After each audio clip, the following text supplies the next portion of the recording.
Hello दोस्तों, Udayanchal study में आपका स्वागत है। मैं शत्रुघ्न कुमार है, आपका स्वागत करता हूं।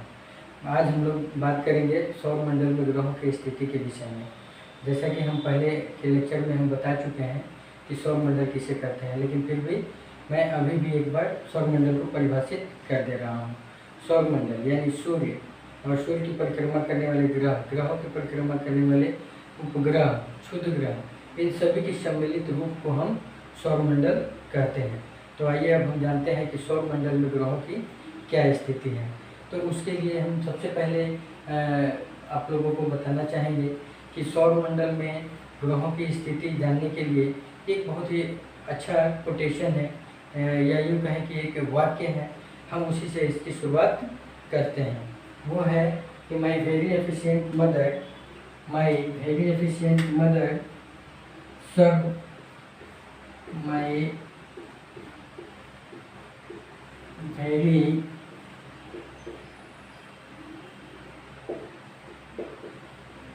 efficient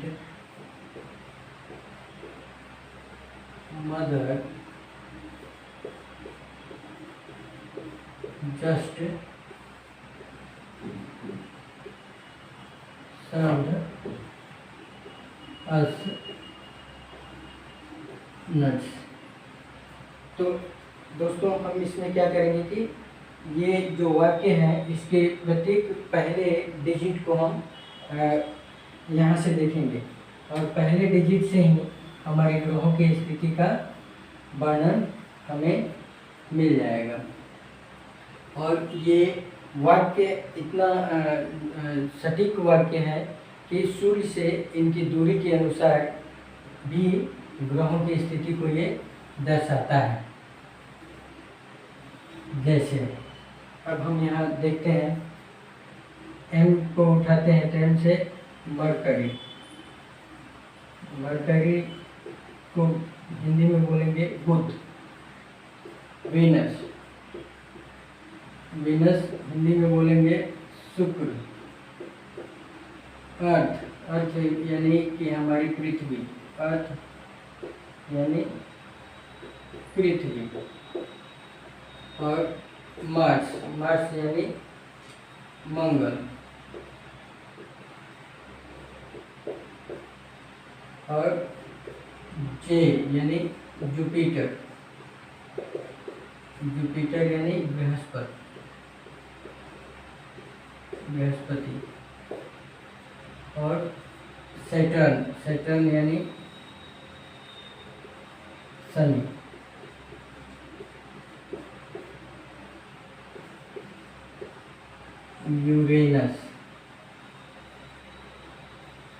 यूरेनस या अरुण इसको बोल सकते हैं, अरुण।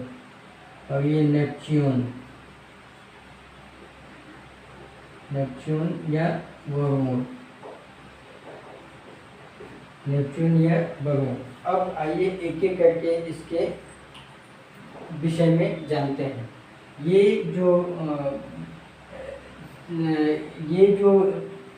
सेट है, ये सूर्य से बाकी ग्रहों की दूरी के अनुसार बनाया गया है। तो सबसे सूर्य, ये मान लीजिए कि हमारा सूर्य हो गया। तो इसके सबसे नज़दीकी ग्रह कौन हुआ? बुध।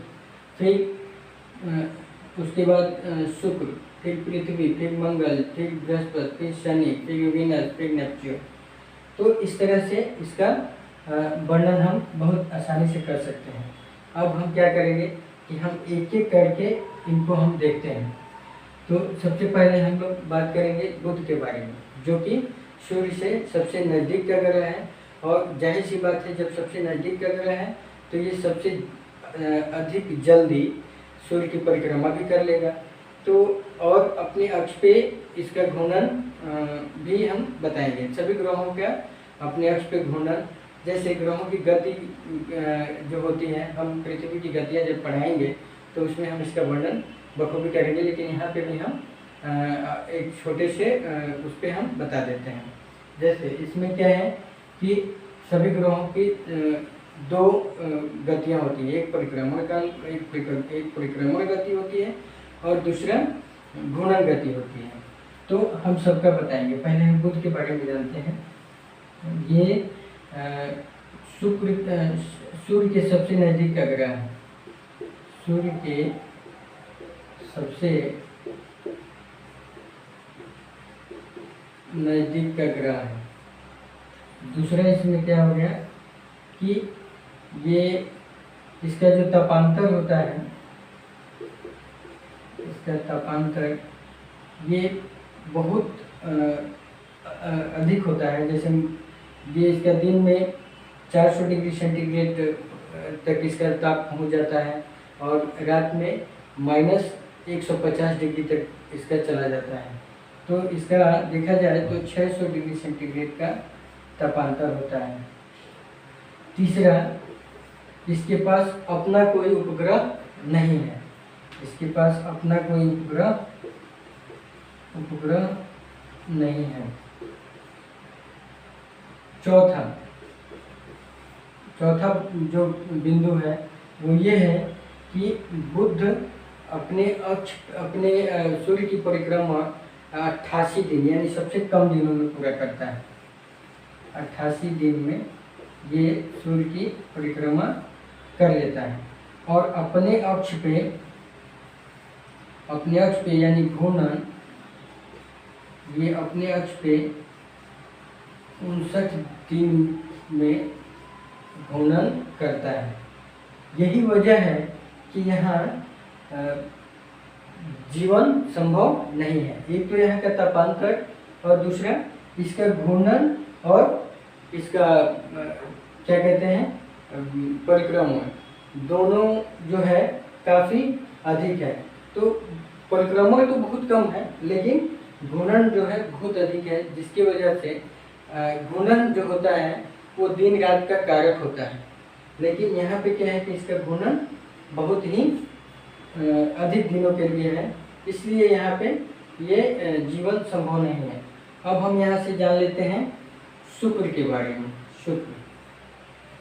शुक्र के बारे में जानते हैं। शुक्र जो है सबसे चमकीला ग्रह है। इसको हम लोग एक एक बिंदुवार हम इसको देख लेते हैं। ये पृथ्वी का सबसे नज़दीकी ग्रह है। ये पृथ्वी का सबसे नज़दीकी ग्रह है। अब इसको हम लोग बोलते हैं सबसे चमकीला ग्रह भी इसको बोलते हैं। तो सबसे चमकीला ग्रह है, सबसे चमकीला ग्रह है। अब चमकीला का तात्पर्य ये हो गया कि ये इतना अधिक चमकता क्यों है। तो हम इसको कह सकते हैं कि इसके वायुमंडल में यानी शुक्र के वायुमंडल में कार्बन डाइऑक्साइड की अधिकता बहुत ही अधिक होती है। CO2 की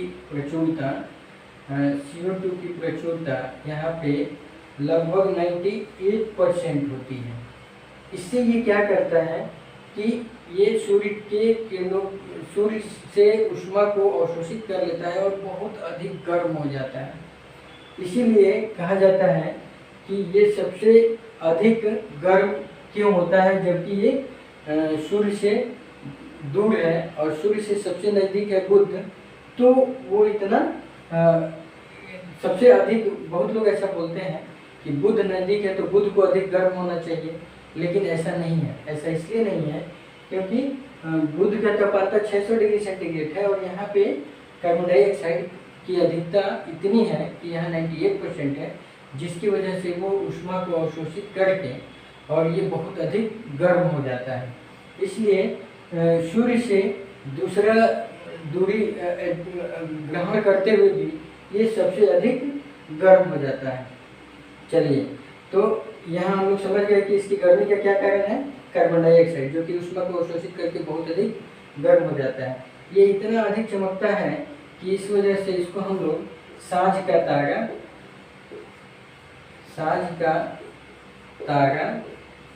या सुबह का तारा भी बोल देते हैं। लेकिन हमें पता है कि तारा क्या होता है। तारा एक गैसीय पिंड होता है जो कि वो जलता है और उससे ऊष्मा प्राप्त होती है।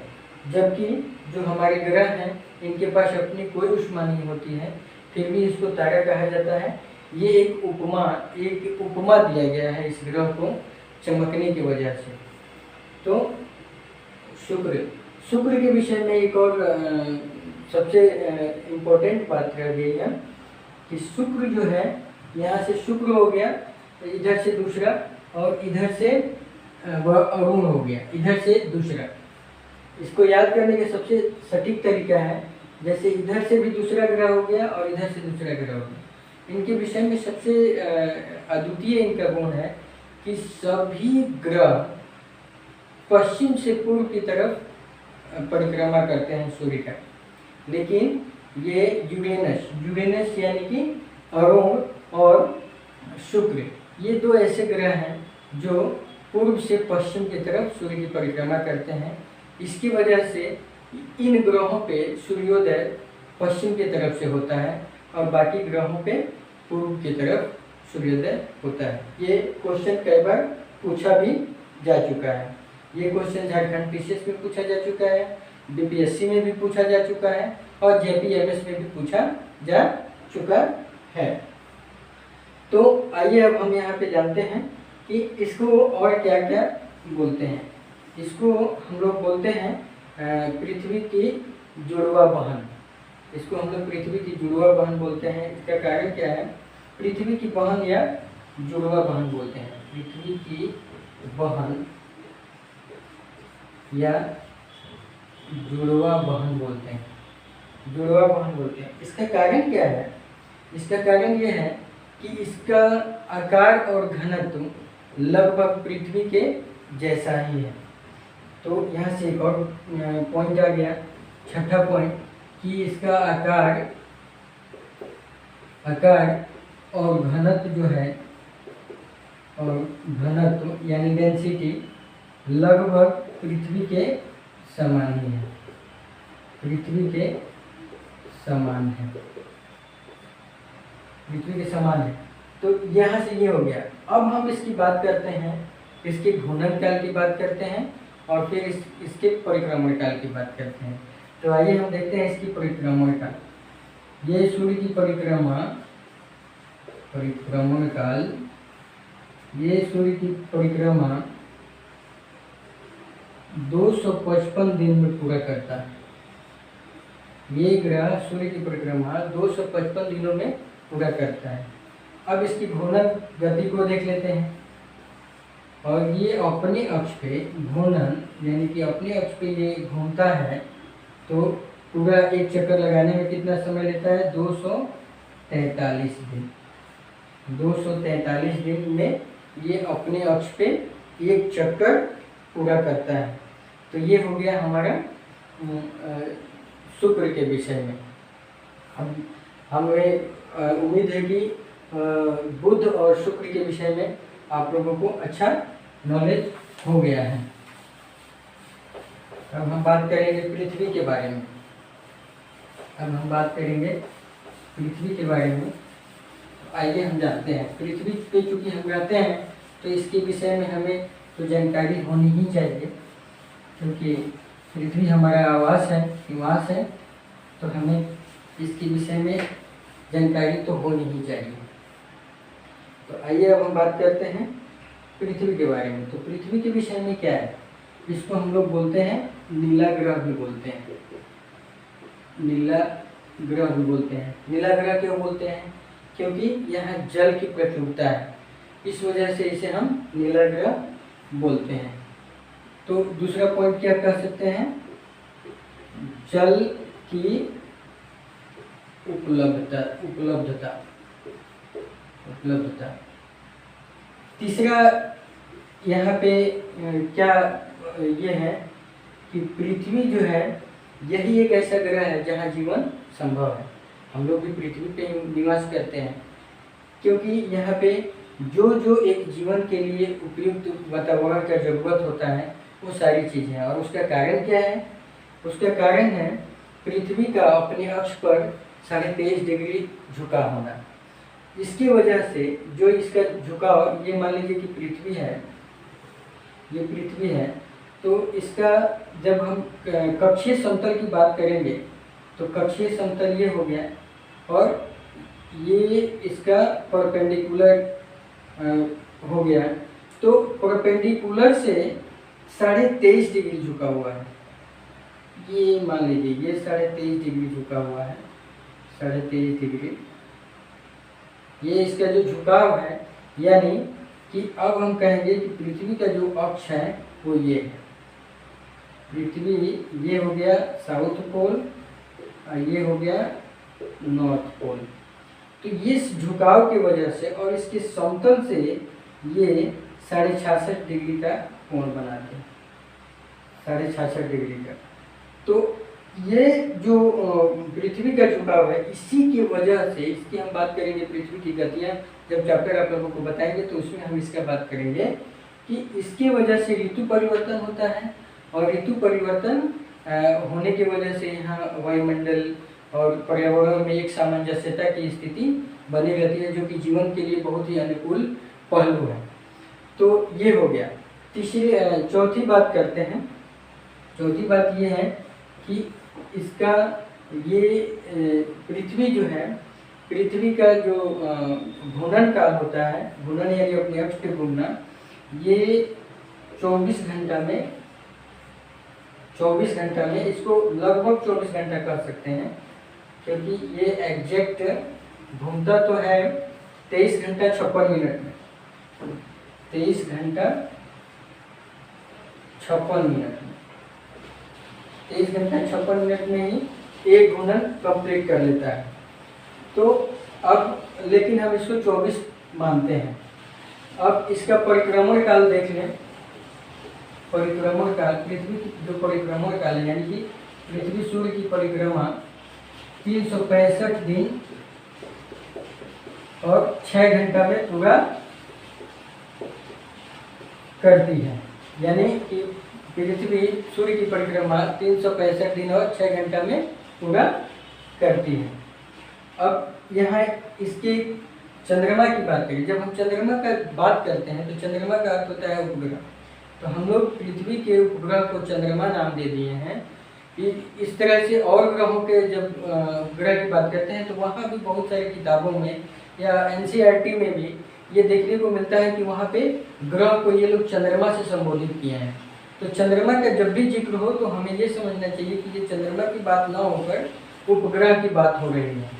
तो पृथ्वी का जो उपग्रह है वो उसका कौन है, एक ही उपग्रह है और उसका क्या नाम है, चंद्रमा। चंद्रमा पृथ्वी का एक ही उपग्रह है चंद्रमा। और चंद्रमा का एक अद्वितीय गुण भी है कि चंद्रमा अपन पृथ्वी की परिक्रमा, जिस तरह से सभी ग्रह सूर्य की परिक्रमा करते हैं, वैसे ही चंद्रमा भी अपने ग्रह की परिक्रमा करते हैं, यानी पृथ्वी की परिक्रमा करते हैं। तो जब ये इनका आश्चर्य की बात यहाँ पे ये है कि चंद्रमा का अपने अक्ष पे घूर्णन और पृथ्वी की परिक्रमा दोनों का समय लगभग सेम है। लगभग क्या, एग्जैक्ट सेम कह सकते हैं, क्योंकि 27 दिन में ये अपने अक्ष पे भी घूर्णन करते हैं और परिक्रमण भी 27 दिन में पूरा करते हैं। तो ये तो हो गया पृथ्वी के बारे में। अब हम बात करेंगे मंगल के बारे में। अब हम बात करेंगे मंगल ग्रह के बारे में। मंगल ग्रह के बारे में सबसे अच्छी बात क्या है कि मंगल ग्रह पे जीवन की संभावना है। मंगल ग्रह पे जीवन की संभावना है। मंगल ग्रह को हम लोग लाल ग्रह भी बोलते हैं, लाल ग्रह भी बोलते हैं।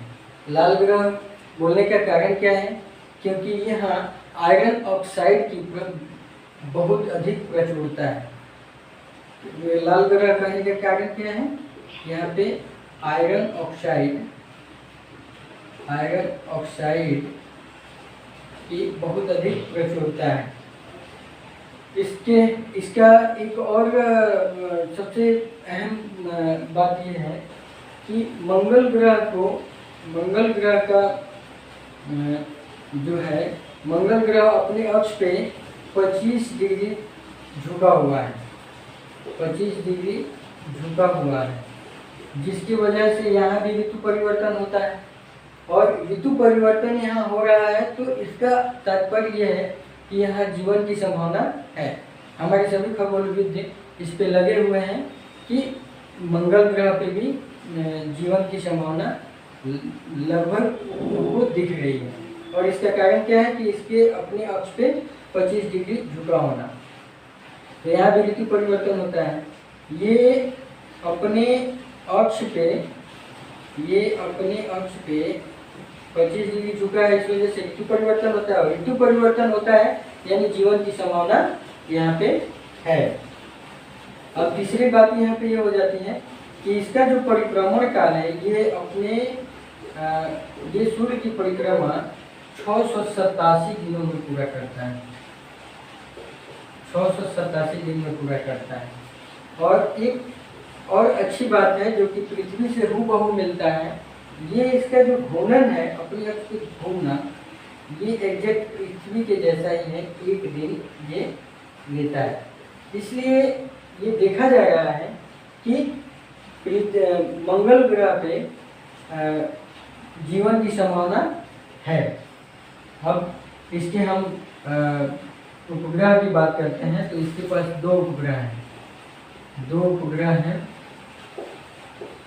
एक को बोलते हैं डिमोस और दूसरे को बोलते हैं फोबोस। जैसे पृथ्वी का एक ही उपग्रह है चंद्रमा, वैसे मंगल के 2 उपग्रह हैं, डिमोस और फोबोस। अब मंगल की बात हम लोग कर लिए। अब हम बात करते हैं अगले ग्रह की, जुपिटर की बात कर रहे हैं, यानी बृहस्पति की। तो बृहस्पति की जब हम बात कर रहे हैं तो अब यहाँ पे एक और बातें हैं, जैसे जुपिटर यानी कि मंगल और बृहस्पति के जो बीच का कक्ष है, इसी में हमारे क्षुद्र ग्रह, इसको क्षुद्र ग्रह पट्टिका भी बोलते हैं, इसी में क्षुद्र ग्रह घूमते रहते हैं। वो एक निश्चित कक्ष है जिसमें क्षुद्र ग्रह की गति होती रहती है। लेकिन इसका वर्णन हम पहले ग्रहों को समझ लेते हैं, फिर हम इस पे बात करेंगे। जुपिटर जो है, अब यहाँ से एक और बातें निकल के आती हैं। इधर जैसे बुध, शुक्र, पृथ्वी और मंगल, इसको हम लोग आंतरिक ग्रह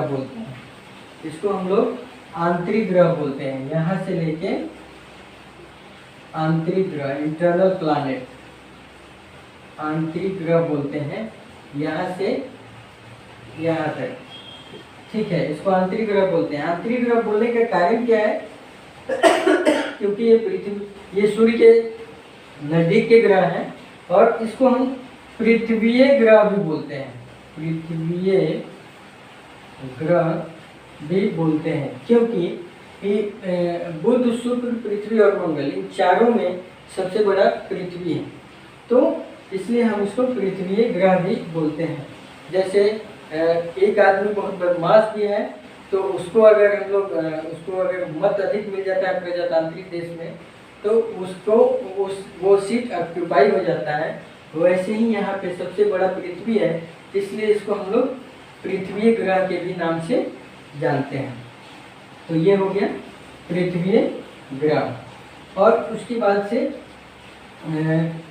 इसमें एक और क्वालिटी है कि ये जो आंतरिक ग्रह हैं, ये चट्टानों से बने होते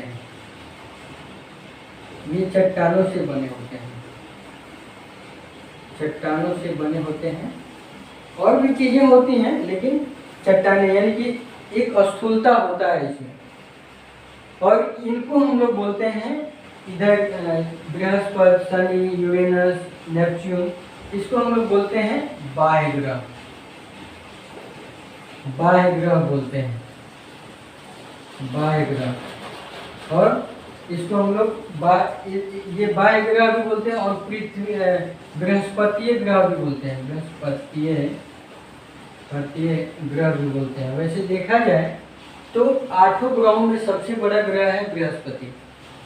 लेकिन अब चूंकि आंतरिक का अलग हमने दिखाया है और बाह्य का अलग, तो बाह्य में जो बृहस्पति, शनि, यूरेनस, नेपच्यून है, इसमें सबसे बड़ा ग्रह है बृहस्पति। इस वजह से इसको हम लोग बृहस्पति ग्रह भी बोलते हैं।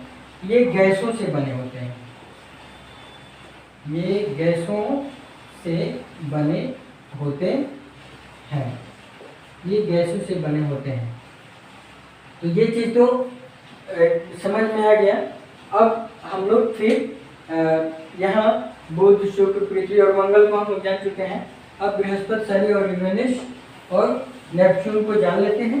फिर हम क्षुद्र ग्रहों के विषय में जानेंगे, क्षुद्र ग्रहों के विषय में जानेंगे। अब यहाँ पे हम बात करते हैं बृहस्पति ग्रह की।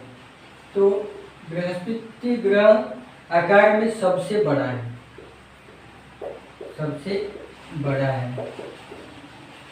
दूसरा, इसकी क्वालिटी क्या है कि ये अपने अक्ष पे, इसका जो परिक्रमण काल है, इसका जो परिक्रमण काल है, यानी ये सूर्य की परिक्रमा 11 साल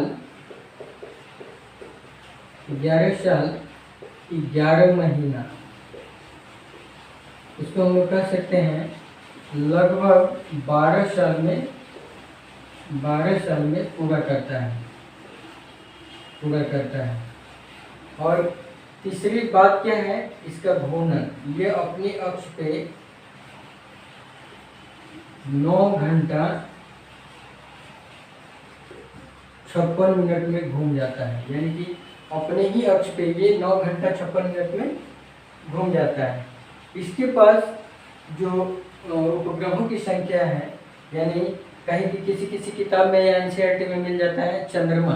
तो चंद्रमा जैसे हमारी पृथ्वी का उपग्रह का नाम हम लोगों ने चंद्रमा दे दिया है, तो उसी से हम लोग सभी ग्रहों के उपग्रहों को हम डिनोट करते हैं।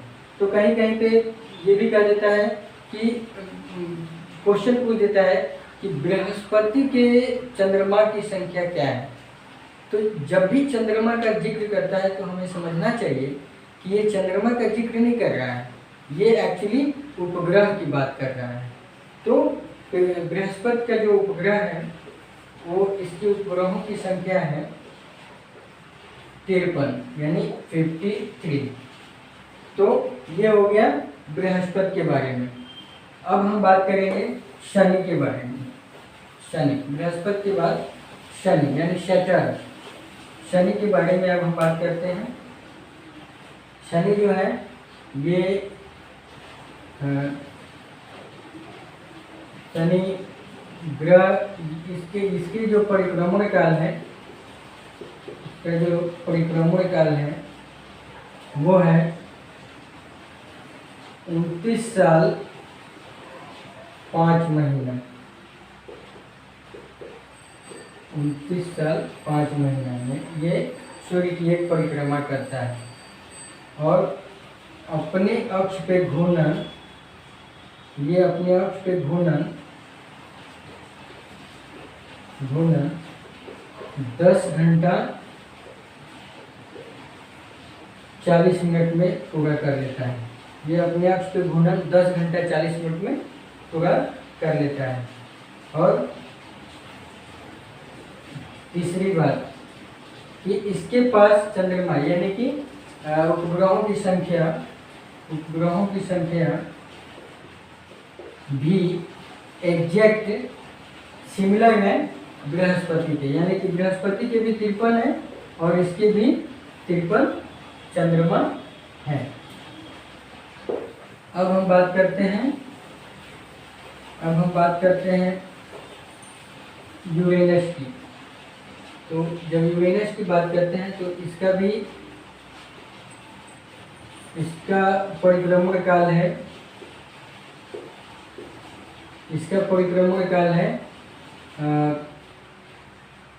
ये सूर्य की परिक्रमा जो करता है ये करता है 84 साल में, यानी 84 इयर्स इसको लग जाते हैं, क्योंकि ये इसकी दूरी बहुत अधिक है। इस वजह से इसको बहुत समय लगता है सूर्य की परिक्रमा करने में। तो इसको 84 साल लगता है। और ये अपने अक्ष पे कितना समय में घूम जाता है? इसका जो घूर्णन गति है या घूर्णन काल है वो है 17 घंटा 14 मिनट।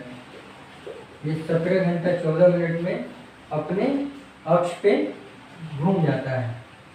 और तीसरा, इसके उपग्रहों की संख्या, इसके उपग्रहों की संख्या है 27। इसके 27 उपग्रह हैं। इसकी क्वालिटी, मैं जब बात कर रहे थे हम लोग शुक्र की, तो एक क्वालिटी हम यहाँ बताए थे, फिर यहाँ भी जिक्र कर दे रहे हैं। ये जैसे सभी ग्रह सूर्य की परिक्रमा पश्चिम से पूर्व की तरफ करते हैं, लेकिन शुक्र और अरुण ये दो ऐसे ग्रह हैं जो सूर्य की परिक्रमा पूर्व से पश्चिम की ओर करते हैं। इसलिए वहाँ इन ग्रहों पे सूर्योदय पूर्व के बजाय पश्चिम से होता है। ठीक है, अब हमारा रह गया है नेपच्यून। नेपच्यून जो है, अब नेपच्यून की बात करते हैं तो नेपच्यून का जो परिक्रमण काल होता है, नेपच्यून का परिक्रमण काल, नेपच्यून का परिक्रमण काल 164 साल में ये, यानी वरुण 164 साल में सूर्य की परिक्रमा कंप्लीट करता है। और अपने अक्ष पे घूर्णन जो है इसका, अपने अक्ष पे घूर्णन जो है ये 16 घंटा 7 मिनट में पूरा करता है। इसके पास उपग्रहों की जो संख्या है, इसके पास जो उपग्रह हैं वो है 13। इसके पास 13 उपग्रह हैं।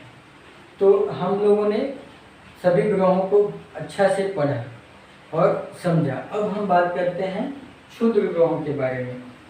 अब हम बात करते हैं क्षुद्र ग्रहों के बारे में कि क्षुद्र ग्रह किसे कहते हैं और ये होता क्या है। तो इसको याद करना बहुत ही आसान है।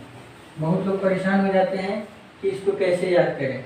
जैसे हम लोगों को ये पता है कि 8 ग्रह होते हैं, तो 8 ग्रह, 4 इधर, 4 सूर्य के नज़दीक का कंटिन्यू जो 4 ग्रह हैं, और उसके बाद से जो फिर कंटिन्यूटी में 4 ग्रह हैं, उन 4 के बीच का जो पोर्शन होता है, जो स्थान होता है, उसे हम क्षुद्र ग्रह का कक्षीय ग्रह, क्षुद्र ग्रह का कक्ष कहते हैं। ये एक पट्टी के रूप में होता है।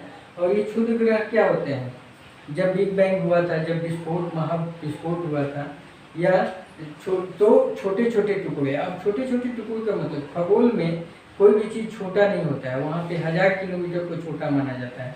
हजार किलोमीटर, हजार किलोमीटर के जो डायमीटर के पत्थर या पहाड़नुमा जो पिंड होते हैं, जिसमें वैसे तो किसी के पास, किसी भी ग्रह के पास अपना ऊष्मा नहीं होता है, लेकिन इन पिंडों को, जो पिंड इसमें डेड सेल के रूप में घूमते रहते हैं, ये पिंड ही क्षुद्र ग्रह कहलाते हैं। इसमें से कभी कभी क्या होता है कि कोई पिंड अपने ग्रह, अपने कक्ष को छोड़ के जब वो पृथ्वी की तरफ आते हैं, तो पृथ्वी के वायुमंडल में से घर्षण करके जल उठते हैं, और जलने के दौरान वो जलते हुए आगे बढ़ते जाते हैं। तो उसको हम लोग जब देखते हैं तो उसे हम लोग बोलते हैं कि टूटता हुआ तारा। तो तारा नहीं होता है, वो एक क्षुद्र ग्रह होता है जो कि अपने कक्ष को छोड़ के जब पृथ्वी की तरफ आता है, तो पृथ्वी के वायुमंडल में घर्षण की वजह से जब उसमें आग लग जाती है तो वो जलता हुआ प्रतीत होता है, और उसे हम धूमकेतु बोलते हैं। उसे हम धूमकेतु बोलते हैं। और वही या धूमकेतु नहीं, इसे हम उल्का बोलते हैं। उल्का बोलते हैं। और जब वो जल के वही आसमान में ही समाप्त हो जाता है, यानी वायुमंडल में ही समाप्त हो जाता है, तो उसे हम उल्का बोलते हैं। और वो जलने के बाद उसका कुछ शेष रह जाता है और वो पृथ्वी पे गिर जाता है, तो उस पिंड को हम उल्का पिंड बोलते हैं। तो उल्का पिंड बोलते हैं। तो अब हम लोग समझ गए कि my very efficient mother just served us nuts कितना कारगर साबित हुआ। केवल एक वाक्य जानने से हम पूरी ग्रहों की स्थिति को भली भांति समझ पा गए हैं और इसको हम समझा भी सकते हैं। थैंक यू दोस्तों। आपको अगर ये चैनल अच्छा लगा हो तो आप कमेंट सेक्शन में जाके कमेंट करेंगे और जहाँ कहीं भी आपको दिक्कत हो तो उससे कमेंट करके हमें ज़रूर बताएंगे। Thank you.